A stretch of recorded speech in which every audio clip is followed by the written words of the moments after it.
Криско ми е любимия рапър, заклевам се. Да го духате, писна ми!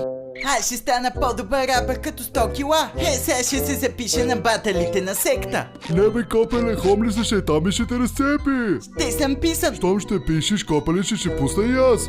Ще подкупим съдиите и ще стигнем до финала, ще си делиме наградата и ще оправим парите на дилъра най-накрая. Няма какво да губим, Копеле. Пускаме се!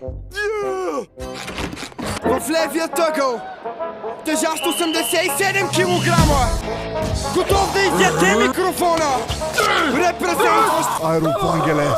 Звездата! и в десния някакъв слаб рапър, да умре. За нищо не ставаш вече 20 годинки. На рака ближеш краката за жълти стотинки.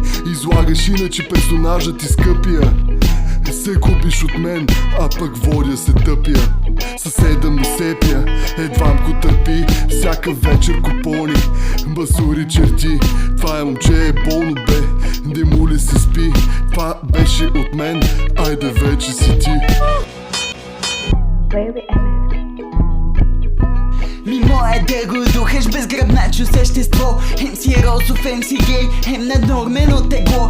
В главата ти е кухо, сякаш чукам на дърво. Така кът гледам май си направено тесто. Че ставаш за нещо, боже кой те е излагал.